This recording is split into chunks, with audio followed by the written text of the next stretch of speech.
luz de nuestros enemigos, líbranos, Señor Dios nuestro, en el nombre del Padre, y del Hijo, y del Espíritu Santo. Amén. Señor mío y Dios mío, creo firmemente que estás aquí, que me ves, que me oyes. Te adoro con profunda reverencia. Te pido perdón de mis pecados y gracia para hacer con fruto este rato de oración. Madre mía Inmaculada, San José mi Padre y Señor, Ángel de mi guarda, interceded por mí. Vamos a seguir comentando el Evangelio de San Lucas en el capítulo 8. Digamos que el día de hoy hay como una miscelánea de enseñanzas de nuestro Señor, distintas historias, distintas palabras, frases, de las cuales podemos sacar, si Dios quiere, muchísimo, muchísimo fruto. Dice, nadie enciende una lámpara y la cubre con una vasija, o la pone debajo de un lecho, sino que la pone sobre un candelero para que los que entren vean la luz. Pues nada hay oculto que no quede manifiesto, y nada secreto que no venga a ser conocido y descubierto. Es una invitación a, si tenemos la luz de la fe, pues no quedárnosla nosotros, ¿verdad? No quedárnosla nosotros para nosotros solos, sino pues tenerla y compartirla con las demás personas. Nadie enciende una lámpara y la cubre con una vasija o la pone debajo del lecho, sino que la pone sobre el candelero. Es decir, si tenemos la luz de la fe, pues es precisamente para compartirla con los demás, eh, para compartirla con las demás personas. Es el tesoro más grande que tenemos y por eso pues es una luz, ¿no? Nadie puede dudar que la fe es una luz en nuestra vida. Ojalá que la compartamos, que no nos la quedemos nada más para nosotros solos. Sería como tener una luz encendida y meterla debajo de la cama, debajo del lecho. Pues no tiene sentido. Y al revés, nada hay oculto que no quede manifiesto, nada secreto que no venga a ser conocido y descubierto. La verdad es que estas palabras de nuestro Señor son inquietantes. Eh, eh, ¿Cómo se llama? Aquí estamos nosotros y estamos nosotros con la luz de la fe. Pero bueno, también nos dice el Señor, nada hay oculto que no quede manifiesto y nada secreto que no venga a ser conocido y descubierto. Es decir, que sobre todo pienso que eso será verdad en el juicio final. En el juicio final va a ser público. Digamos que todo el mundo vamos a ver todas las historias de todos. No sé cómo vaya a ser. Va a ser como un tomar conciencia. No lo sé, no me imagino cómo vaya a ser el juicio final. Pero en cualquier caso es público y así todo lo más oculto, todas las cosas que no se saben, los misterios sin resolver, aquí en México pues tenemos varios asesinatos quién asesinó al cardenal Posadas, quién asesinó a el candidato a la presidencia, que ya hasta se me olvidó el nombre, en fin, o sea, una gran cantidad de Luis Donaldo Colosio, o sea, muchos crímenes que han quedado impunes y que nadie sabe qué pasó. Pues nada hay oculto que no quede manifiesto y nada secreto que no venga a ser conocido y descubierto. Pues es, es como una invitación a tomarnos muy en serio nuestra actuación, ¿verdad? Pues porque lo más oculto de nosotros va a quedar manifiesto. Eh, a veces, pues, hay una fábula griega, una historia griega del anillo. Se me olvida el nombre de quién era el anillo, pero uno de que se ponía un anillo y se convertía en invisible. Y bueno, ¿qué haríamos si nos tuviéramos un anillo que nos convirtiéramos en invisibles? ¿Qué cosas haríamos? ¿No? ¿Haríamos lo mismo que hacemos o hacemos otras cosas? Pues todo lo que hagamos en nuestra vida quedará de manifiesto y por eso nada hay oculto que no quede manifiesto y nada secreto que no venga a ser conocido y descubierto. Hay que tener pues como un gran pudor, decir, todas las cosas que yo hago, las fechorías, las maldades, los defectos, pues todo va a quedar al descubierto en el momento del juicio final, por lo menos. Sigue nuestro Señor Jesucristo hablando en sus enseñanzas que podríamos llamarles sapienciales. Mirad pues cómo oís, porque al que tenga se le dará, y al que no tenga, aún lo que quiera tener se le quitará. Es como una invitación a atesorar precisamente la gracia de Dios. Al que tenga se le dará, y al que no tenga, aún lo que quiera tener se le quitará. Se refiere fundamentalmente a la gracia de Dios. La gracia atrae gracia. Entre más gracia tengamos, más gracia atraemos. Y por eso, pues, debemos pedirle al Señor: Señor, aumentanos la fe, aumentanos la esperanza, aumentanos la caridad, aumentanos en definitiva tu presencia en nuestra alma, en nuestro corazón, aumenta la gracia en nosotros. ¿Para qué? Pues para que el que tenga se le dará, para que tengamos y se nos den más abundantemente los dones de Dios. Una manera de conseguir mayor abundancia en los dones de Dios es precisamente la acción de gracias. Cuando le agradecemos a Dios sus dones, nos hacemos acreedores a más dones de Dios, a que el Señor nos bendiga. Por eso es una norma de siempre, una costumbre de siempre, las acciones de gracias. Y realmente en ocasiones nosotros estamos acostumbrados solo a pedir, a pedir, a pedir, a pedir, a pedir, y qué bueno que pidamos, ¿no? Pero que también demos gracias, que también agradezcamos a Dios y le agradezcamos las cosas sencillas. Le agradezcamos las cosas sencillas a Dios nuestro Señor. El que sale el sol cada día, el tener una familia, el tener que comer, el poder bañarnos, el poder escuchar una meditación, el poder, todas esas cosas que tenemos, pues agradecérselas, ser personas agradecidas, porque es una manera de: al que tiene se le dará, y al que no tenga uno que quiera tener se le quitará. O sea, es como un principio de, pues, de la gracia de Dios que tiende a aumentarse, que tiende a, digamos que no hay un punto estático de la gracia, sino o avanzamos o retrocedemos en lo que se refiere a la gracia. Y aquí viene una de las partes del Evangelio que, pues, a mí personalmente me intrigan un poco, que viene contado en los tres sinópticos, en los tres evangelios sinópticos, y en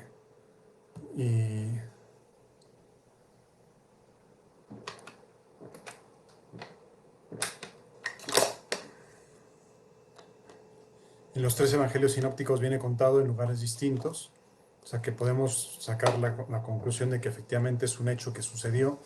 Nos lo cuentan los evangelistas de modo diferente en cada uno, pero podemos sacarle también mucho jugo, aunque de principio nos extrañe, o por lo menos a mí me extraña. Dice: se presentaron donde él, su madre y sus hermanos, pero no podían llegar hasta él a causa de la gente. Le anunciaron: tu madre y tus hermanos están ahí afuera y quieren verte. Pero él le respondió: mi madre y mis hermanos son aquellos que oyen la palabra de Dios y la cumplen.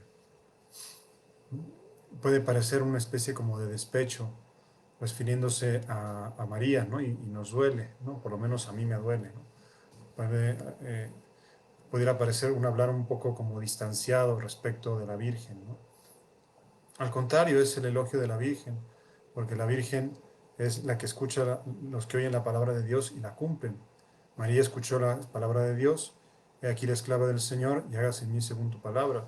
Y la puso por obra, ¿no? Y la prueba, pues, es Jesús mismo que está ahí hablando, ¿no? Es decir, María hizo caso a lo que Dios le pedía, fue fiel a su vocación. Por eso, como además no sabemos el tono y la actitud con la cual Jesucristo lo dijo, pero en realidad, pues podemos interpretarlo como un piropo a la Virgen, es decir, la que hace la voluntad de Dios es María. Y si nosotros le tenemos devoción a la Virgen, ella nos ayudará a hacer la voluntad de Dios en nuestras vidas. No nos ayudará a hacer nuestros caprichos, o hacer las cosas nada más lo que nosotros queremos o lo que nos gusta, sino nos ayudará a discernir de entre lo bueno lo mejor, y lo mejor es siempre lo que Dios nos pide, aunque a veces no lo entendamos. Entonces, ese aparente pues rechazo de Jesús o distanciamiento, pues es un piropo. Cabe recordar que los hermanos de Jesús no se refieren a hermanos carnales, ¿no? Se refieren a parientes próximos, gentes de su pueblo, podrían ser primos, primos segundos, parientes de carne del Señor, pero no hermanos de sangre, porque Jesucristo no tuvo más hermanos de sangre. Lo que sucede es que el lenguaje hebreo, el lenguaje que hablaba Jesús, no tenía una palabra distinta para decir hermanos, primos o parientes. Tanto parientes, hermanos y primos se designaban con el nombre de hermanos, ¿no? ¿Cómo estamos tan seguros de eso? Porque algunas partes del Evangelio hablan de Santiago, por ejemplo, hermano del Señor, y por otras partes del Evangelio sabemos que Santiago era hijo de otra persona, de otra María, ¿no? Si no recuerdo mal, la María de Cleofás, pero me puedo equivocar, ¿no? Ahorita no lo tengo así muy fresco. Pero digamos que en algunos textos se le llaman hermanos de Jesús, y en otros textos aparece claramente cómo eran hijos de otra persona distinta de la Virgen, ¿no? Por eso podemos estar tan seguros, ¿no? Y por el propósito de virginidad de María, ¿no? Si no, no se entendería la respuesta que ella le dio al ángel, ¿no? ¿Cómo será esto si no conozco varón? Siendo que estaba desposada con José, ¿no? O sea, quiere decir que tenía el propósito de permanecer virgen a pesar de estar desposada con José. Pero en fin, ahora quería centrarme en el siguiente relato que nos cuenta un milagro del Señor, que tiene una interpretación espiritual pues muy apta, muy actual para nosotros. Sucedió que cierto día subió a una barca con sus discípulos y les dijo: pasemos a la otra orilla del lago. Y se hicieron a la mar. Mientras ellos navegaban, se durmió. Se abatió sobre el lago una borrasca. Se inundaba la barca y estaban en peligro. Entonces, acercándose, le despertaron diciendo: Maestro, maestro, que perecemos. Él, habiéndose despertado, increpó al viento y al oleaje que amainaron, y sobrevino la bonanza. Entonces les dijo: ¿Dónde está vuestra fe? Ellos, llenos de temor, se decían entre sí maravillados: Pues ¿quién es este que impera a los vientos y al agua y le obedece? Y arribaron a la región de los Gerasenos, que está frente a Galilea. Pues me parece que este evangelio tiene una profunda implicación espiritual, o una interpretación espiritual bastante actual para nuestra vida, ¿no? A veces podemos pasar por la vida y sentir que Jesús duerme, que Jesús está a nuestro lado, pero duerme, y sentir como si no le importara nuestra vida, como si no le importaran nuestras cosas. Y podemos sentir que estamos en medio de una gran tormenta, de una gran borrasca.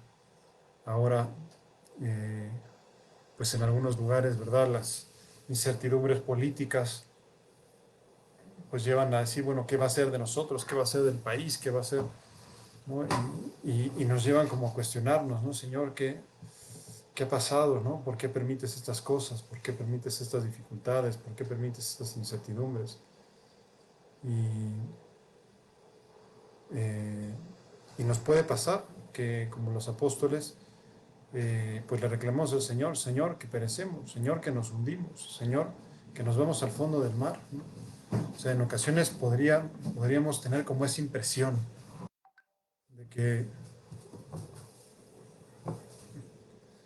de que pues en realidad no, o sea, en realidad al Señor no le importan nuestros problemas y está ahí dormido en la barca, ¿no? Y a veces esta imagen también se aplica a la iglesia, ¿no? La iglesia que siempre se ha comparado con la barca de Pedro, ¿no? que está sometida pues a tormentas, ¿no? A una borrasca, ¿no? Ahora mismo lo vemos. La iglesia, no podemos negarlo, está sufriendo, pues está como en una borrasca, en una situación muy difícil, una situación de crisis muy dolorosa. Lo ha reconocido el mismo Papa Francisco recientemente, en una carta pública pues que salió a la luz. Y claro, nos puede entrar así como, que bueno, ¿qué va a pasar? ¿Qué va a pasar? Bueno, pues lo que podemos hacer es confiar, es decir, Jesús está en la barca, aunque a veces pues, parezca estar dormido, o esté dormido de hecho, la barca no se hunde precisamente porque está Cristo en ella. Y claro, eso supone de nuestra parte pues un acto de fe. Por eso les reprocha a Jesucristo, hombres de poca fe, por qué habéis dudado? ¿No? ¿Dónde estaba vuestra fe? ¿Dónde está vuestra confianza? ¿No? Si están conmigo, la cuestión, o sea, por más que si están conmigo, la barca no se hunde, ¿no? Por más que parezca que la borrasca va a acabar con ella. No, pues eso que Jesucristo le dijo a los apóstoles, les echó en cara su falta de fe, se nos aplica a nosotros en nuestra vida las veces que de alguna manera pensamos que Jesucristo nos ha abandonado, que Jesucristo se ha olvidado de nosotros. O se aplica en los momentos duros de la crisis de la iglesia, donde pareciera que Jesucristo pues no está con su iglesia, que la ha dejado, que la ha abandonado, que se ha despreocupado de ella. Pues nada, Jesucristo no se despreocupa. Está ahí, es verdad que a veces está ahí dormido y no se ve y nos deja precisamente un tiempo de prueba, un tiempo de oscuridad, un tiempo precisamente para probar nuestra fe. Vamos a pedirle ahora al Señor en la oración: Señor, ayúdanos a tener una fe suficientemente fuerte para resistir las tormentas y los embates de esta vida, que no faltarán. O sea, eso es un dato de hecho, ¿no? Es decir, tormentas y dificultades, pero que no nos hundamos. O sea, que ante las tormentas tengamos esa certeza: voy con Jesús. Jesús quizá está dormido, pero está conmigo en mi barca. Por eso mi barca no se hunde, aunque sea muy sangoloteada por las fuerzas de la naturaleza, aunque sea pues atacada pues sí, por mil dificultades, la barca no se hunde. Y ese es el fundamento de nuestra esperanza, ¿no? Una esperanza muy grande que debemos tener tanto para nosotros en plan personal, individual, como para la iglesia en los momentos de crisis. Y pienso que también puede hacerse extensiva a nuestro país, ¿no? A nuestro país en los momentos de oscuridad, saber que después de la tormenta viene la calma, que después de la tormenta viene pues la bonanza, y que Dios de las cosas malas suele sacar cosas buenas, que Dios de los males físicos suele sacar bienes espirituales, y que en cualquier caso nunca vemos el otro lado de la moneda, que es la vida eterna, y que es con lo que Dios nos va a pagar pues la confianza que le hayamos puesto, el voto de confianza que le hayamos dado a lo largo de nuestra vida, pues nos lo va a retribuir grandemente con la vida eterna, y nos daremos cuenta que pues todo habrá valido la pena, ¿no? En esas circunstancias. Bien, a continuación nos da tiempo de considerar pues eh, otro milagro maravilloso a nuestro Señor Jesucristo. Y se arrebaron a la región de los Gerasenos, que está frente a Galilea, o sea, cruzaron todo el mar de Galilea. Al saltar a la tierra, vino de la ciudad a su encuentro un hombre poseído por los demonios, y que hacía mucho tiempo que no llevaba vestido ni moraba en una casa, sino en los sepulcros. Al ver a Jesús, cayó ante él, gritando con gran voz: ¿Qué tengo yo contigo, Jesús, Hijo del Dios Altísimo? Te suplico que no me atormentes. Es un nuevo caso de una posesión diabólica que pues no podemos negar su existencia porque están en los evangelios. Y bueno, y los demonios reconocían a nuestro Señor Jesucristo. Por eso hay un libro muy bueno que les recomiendo, que se llama La fe de los demonios, de Fabrice Adjadj, un libro muy bueno, muy pues, sugerente, que habla precisamente eso. Los demonios saben, tienen certeza absoluta de que Dios existe, no lo dudan. Por eso lo reconocen. ¿Qué tengo yo contigo, Jesús, Hijo de Dios Altísimo? Te suplico que no me atormentes, le dice el poseído. a Jesús. Es que él le había mandado al espíritu inmundo que saliera de aquel hombre, pues en muchas ocasiones se apoderaba de él, le sujetaban con cadenas y grillos para custodiarle, pero rompiendo las ligaduras era empujado por el demonio al desierto. Jesús le preguntó, ¿cuál es tu nombre? Él contestó, Legión, porque había entrado en él muchos demonios. Es parte del exorcismo, es preguntar el nombre del demonio que está en la persona, para en nombre de Jesucristo pedirle que abandone a la persona para que la deje. Nuestro Señor le pregunta el nombre, Legión, porque somos muchos, y le suplicaba que no les mandara irse al abismo. Llama la atención cómo el Señor se apiada incluso de los demonios, accede a la petición de los demonios. A mí esto siempre me ha llamado poderosamente la atención. O sea, como, no sé, ¿no? Si yo fuera Jesucristo, les diría, pues se van todos al abismo y no pasa nada, pero Jesucristo dialoga con ellos y llegan, por decirlo de alguna manera, a un acuerdo. O sea, Jesucristo les dice que dejen a aquel hombre, ellos dicen sí, pero por favor no nos envíes al abismo. Entonces había ahí una gran piara de puercos que pasían en el monte y le suplicaron que les permitiera entrar en ellos y se lo permitió. Es decir, ahí me llama la atención, ¿verdad? Este diálogo entre Jesucristo y los demonios, ¿no? Como Jesucristo, pues, se muestra flexible con los demonios. Yo la verdad es que no entiendo por qué funciona así, pero efectivamente, pues dio lugar a un espectáculo realmente, pues, llamativo, ¿no? Salieron los demonios de aquel hombre y entraron en los puercos, y la piara se arrojó al lago de lo alto del precipicio y se ahogó, ¿no? O sea, eh, pues todos los pobres puercos, ¿qué culpa tenían? Se les metieron los demonios a los pobres puercos, y los pobres puercos de la desesperación se suicidaron, ¿no? Es un suicidio masivo de puercos, porque no, me imagino que no querían tener a los demonios dentro. Viendo los porqueros lo que había pasado, huyeron y lo contaron por la ciudad y por las aldeas. Salieron pues a ver lo que había ocurrido. Llegando donde Jesús, encontraron al hombre del que habían salido los demonios, sentado, vestido y en su sano juicio, a los pies de Jesús, y se llenaron de temor. Los que lo habían visto les contaron cómo había sido salvado el endemoniado. Entonces la gente del país de los Gerasenos le rogaron que se alejara de ellos porque estaban poseídos de gran temor. Él, subiendo en la barca, regresó.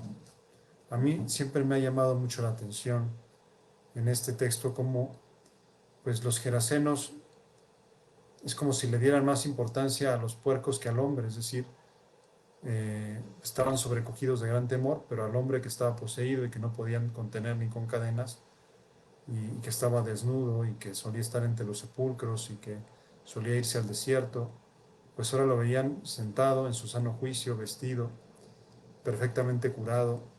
Es decir, habían visto un milagro. O sea, como un hombre poseído había dejado de estar poseído. Es verdad que la piara de cerdos, en otros pasajes paralelos del Evangelio, dan el número, un número muy grande, 2000 cerdos, ¿no? O sea, una gran piara de cerdos, un número bastante grande de cerdos fue el que se ahogó. Quizá estarían molestos los gerasenos porque eso era su comida, ¿no? De ahí se deduce que los gerasenos no eran judíos, porque los judíos no comen carne de cerdo. Los judíos tienen pues una serie de prescripciones sobre los alimentos, y entre ellos, para ellos el cerdo es un animal impuro y por eso no lo comían, ¿no?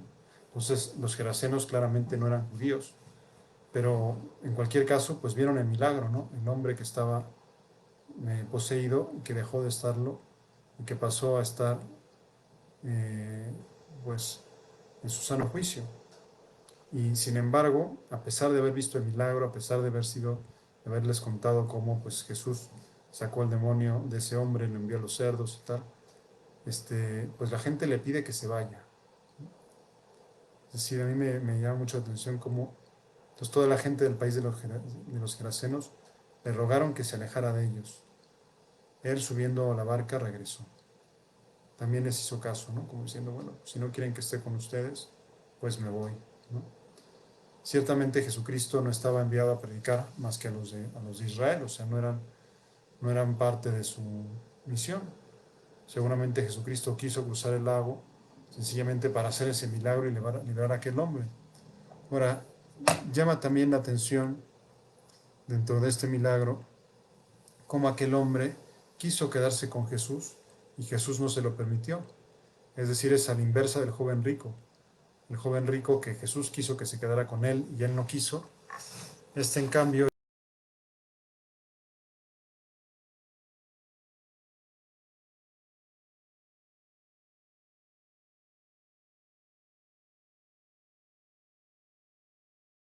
amigo, ¿no? ¿Qué se le va a hacer? O sea, la vocación o se tiene o no se tiene. Si no se tiene, pues, en fin, uno puede hacer muchas cosas buenas, muchas cosas maravillosas, y no pasa nada, no es una persona mala, pero pues no tiene vocación. Dice, el hombre de quien habían salido los demonios le pedía estar con él, pero le despidió diciendo, vuelve a tu casa y cuenta todo lo que Dios ha hecho contigo. Y fue por toda la ciudad proclamando todo lo que Jesús había hecho con él. Es decir, tuvo como ese detalle de decir, bueno, pues él quiso estar con Jesús, quiso ser un discípulo, quiso estar, pues yo me imagino, ¿no? Que vio su vida desde que estaba pues en una oscuridad, en medio de una, o sea, totalmente oprimida, totalmente poseída por los demonios, una vida sin esperanza, la que tenía, y cómo de un día, un momento para otro se encontró libre de ella, pues quedó totalmente cautivado por la bondad de Jesucristo. Y, y seguramente Jesucristo pues estaría muy contento también. Y por eso habría querido quedarse con él. Oye, me quedo contigo, seré tu discípulo. Y Jesucristo le agradeció el gesto, dijo, qué bueno, gracias. Pero no, yo no te he llamado, ¿no?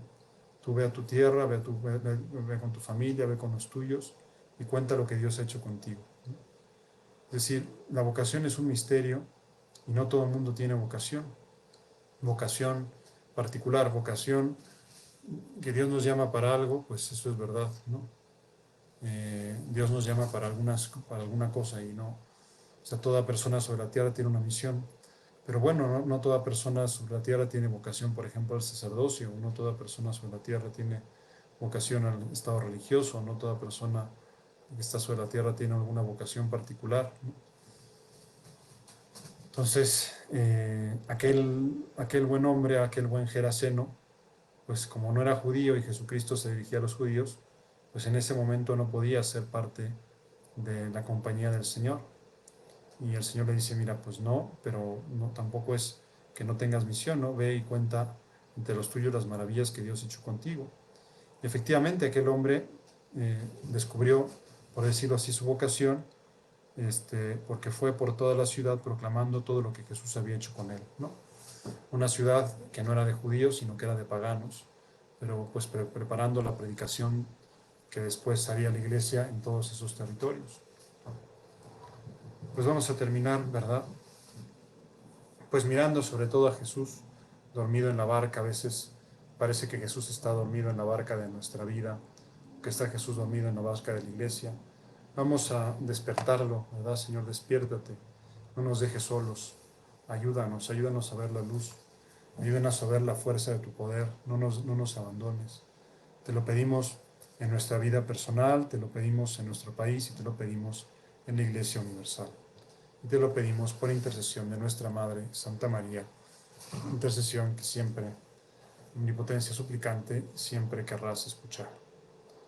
Te doy gracias, Dios mío, por los buenos propósitos, afectos e inspiraciones que me has comunicado en esta meditación. Te pido ayuda para ponerlos por obra. Madre mía Inmaculada, San José, mi Padre y Señor, Ángel de mi guarda, interceder por mí. Muchas gracias y que tengan muy buena noche. Mañana a la misma hora y por el mismo canal para los que estén interesados. La bendición de Dios Todopoderoso, Padre, Hijo y Espíritu Santo, descienda sobre ustedes y permanezca para siempre. Buenas noches.